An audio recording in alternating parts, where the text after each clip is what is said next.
దూకుడు పెంచింది. సన్నీ యాదవ్ను చెన్నైలో విచారిస్తోంది ఎన్ఐఏ. జ్యోతి మల్హోత్రా, సన్నీ యాదవ్ను కలిసి విచారిస్తున్నారు అధికారులు. దానికి సంబంధించిన బిగ్ బ్రేకింగ్ న్యూస్ చూస్తున్నారు. జ్యోతి మల్హోత్రా, సన్నీ యాదవ్ వీళ్ళిద్దరిని కలిసి విచారించడం జరుగుతోంది. వీళ్ళిద్దరిని కలిసి విచారిస్తోంది ఎన్ఐఏ. పాక్లో ఉన్న సంబంధాలపై ఆరా తీస్తున్నారు ఎన్ఐఏ అధికారులు. పాకిస్తాన్ తరపున గూఢచర్యం చేశారనే ఆరోపణలతో విచారణ సాగుతోంది. జ్యోతి మల్హోత్రాతో సన్నీకి ఉన్న సంబంధాలేంటి? దాంతో పాక్లో ఏ ప్రాంతాలను సన్నీ యాదవ్ సందర్శించాడు, పాక్లో ఎవరెవరిని కలిశాడు అనే కోణంలో ఎంక్వైరీ జరుగుతోంది. ఈ నేపథ్యంలోనే ఇప్పుడు ఆ ఎంక్వైరీ స్పీడప్ అయింది. జ్యోతి మల్హోత్రాకు మరి ముఖ్యంగా డానిష్ అనే పాకిస్తాన్ అధికారి, దౌత్యాధికారితో ఆ సంబంధంపై ఇన్వెస్టిగేషన్ ప్రారంభించిన అధికారులకు విస్తుపోయే నిజాలు బయటకు వచ్చిన పరిస్థితి. అసలు ఎందుకు జ్యోతి మల్హోత్రా అక్కడికి వెళ్ళింది, దాంతోపాటు ఎవరెవరిని కలిసింది, ఈ అంశానికి సంబంధించి విచారణ జరుగుతోంది. అయితే పాకిస్తాన్ టూర్, మరి ముఖ్యంగా భయ్యా సన్నీ యాదవ్కి సంబంధించి యుద్ధం జరుగుతున్న సందర్భంలోనే పాకిస్తాన్ టూర్కి వెళ్ళాడు. సో ఇక్కడ ఎవరెవరిని కలిశాడు, పాకిస్తాన్ వెళ్ళిన సందర్భంలో ఎవరెవరితో మాట్లాడాడు, ఎందుకు వెళ్ళాడు, ఎందుకు వెళ్లాల్సి వచ్చింది, కేవలం పర్యటన కోసం మాత్రమేనా, తన వీడియో షూటింగ్ కోసం మాత్రమేనా, లేకపోతే ఇంకా కారణాలు ఏమైనా ఉన్నాయా, లేకపోతే ఉగ్రవాదిగా మారే అంశానికి సంబంధించు, లేకపోతే ఉగ్రవాదులను కలిసేందుకు, లేకపోతే ఉగ్రవాదులకు స్లీపింగ్ సెల్గా పనిచేసేందుకు వెళ్ళాడా? ఇవన్నీ కూడా అనుమానాలు ప్రస్తుతం రైజ్ అవుతున్న తరుణంలో ఒక్కొక్క చిక్కుముడిని వీడుకుంటూ వెళ్లే ప్రయత్నం చేస్తోంది ఎన్ఐఏ. అసలు ఎందుకు వెళ్ళాడు భయ్యా సన్నీ యాదవ్, దాంతోపాటు ఇంతవరకు విచారణలో ఎటువంటి అంశాలను చెప్పుకొచ్చాడు, అక్కడ ఎవరెవరిని కలిశాడు, ఎందుకు కలిశాడు, ఏ విధంగా కలిశాడు, ఎందుకు కలవాల్సి వచ్చింది, ఎందుకు అక్కడికి వెళ్ళి స్టేజ్ల మీద మాట్లాడిన సందర్భం, ఒకవేళ ఎవరైనా ప్రేరేపించారా, లేకపోతే ఎవరైనా వెనకాల ఉండి నడిపించారా, లేకపోతే అక్కడికి వెళ్ళి ఎవరితోనైనా కాంటాక్ట్ అయ్యే ప్రయత్నం చేశాడా, అక్కడ ఏమైనా ఐఎస్ఐ అధికారులతో మీటింగ్ అయ్యాడా, ఐఎస్ఐ అధికారులు ఏమైనా ఇన్ఫ్యాక్ట్ ఐఎస్ఐ అధికారులకు సంబంధించి అంటే పాకిస్తాన్ అధికారులు, ఐఎస్ఐ అధికారులు ఇటు భయ్యా సన్నీ యాదవ్తో టచ్లోకి వచ్చారా, ఇటు భయ్యా సన్నీ యాదవ్కి తెలుసో తెలియకుండాను అధికారులతో మాట్లాడా, వాళ్ళ ఫోన్ కాన్వర్సేషన్స్ ఏమైనా జరిగాయా, కమ్యూనికేషన్ ఏమైనా జరిగిందా, ఆ కమ్యూనికేషన్ ఏ విధంగా జరిగింది? సాధారణంగా ఏం జరుగుతూ ఉంటుందంటే మన సినిమాలో కూడా చూస్తూ ఉంటాం. సపోజ్ పాకిస్తాన్కి వెళ్ళాడు కాబట్టి అక్కడ అధికారులలో ఈ ఐఎస్ఐ ఏజెంట్స్ ఉంటారు, లేకపోతే ఐఎస్ఐ వాళ్ళు ఉంటారు, వాళ్ళు మింగిల్ అయి ఉండొచ్చు, ఒక ఫ్రెండ్లీగా మూవ్ ఆన్ అయి ఉండొచ్చు. అయిన తర్వాత సాధారణంగా మాటల్లోనే మనం ఎవరైనా ఫ్రెండ్గా అనుకున్నప్పుడు ఏం చేస్తూ ఉంటాం, ఇన్ఫర్మేషన్ని సరదాగానో లేకపోతే నార్మల్గానో షేర్ చేసుకుంటూ ఉంటాం. సో అటువంటి సందర్భాలు. సో ఈ నేపథ్యంలో భయ్యా సన్నీ యాదవ్ కూడా ఆ ఇన్ఫర్మేషన్ ఏమైనా షేర్ చేసుకున్నాడా? రిమెంబర్, ఇక్కడ సౌత్లోకి అడుగుపెట్టింది జ్యోతి మల్హోత్రా. వచ్చిన సందర్భంలో హైదరాబాద్లో కూడా అడుగుపెట్టింది. హైదరాబాద్లోకి అడుగుపెట్టిన సందర్భంలో కొంతమంది సోషల్ మీడియా ఇన్ఫ్లుయెన్సర్స్ని కూడా కలిసింది. ఈ మాట వాస్తవం. దాంట్లో భయ్యా సన్నీ యాదవ్ ఉన్నాడా? ఇది ప్రస్తుతం విచారణలో బయటకు రావాల్సి ఉంది. దాంతోపాటు మరికొన్ని అంశాలకు సంబంధించి జ్యోతి మల్హోత్రా ఎవరెవరిని కలిసింది, ఏ సందర్భాల్లో కలిసింది, ఎందుకు కలిసింది, ఆ లిస్టులో భయ్యా సన్నీ యాదవ్ కూడా ఉన్నాడా? ఇవన్నీ కూడా ప్రస్తుతం ఇన్వెస్టిగేషన్లో బయటకు వచ్చే అవకాశం క్లియర్ కట్గా కనిపిస్తోంది. భయ్యా సన్నీ యాదవ్, జ్యోతి మల్హోత్రా వీళ్ళిద్దరినీ కలిపి విచారించడం వెనకాల అర్థం ఏంటి? జ్యోతి మల్హోత్రాకు ఈ వ్యక్తి పరిచయం ఉన్నాడా లేదా, భయ్యా సన్నీ యాదవ్కు జ్యోతి మల్హోత్రా తెలుసా తెలియదా?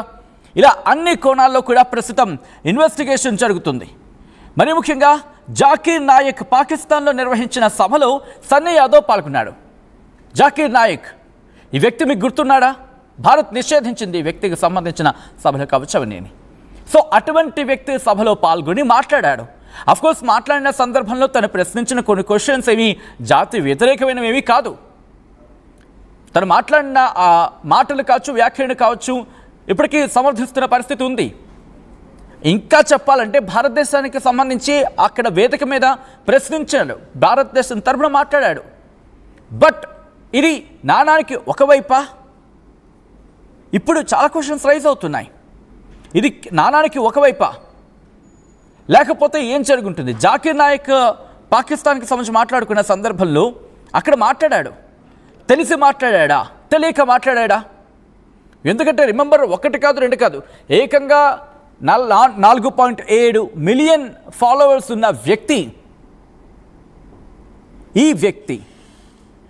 ఈ నేపథ్యంలో నల్గొండకు చెందిన ఈ భయ్యా సన్నీ యాదవ్ అక్కడికి వెళ్ళి ఏం మాట్లాడారు?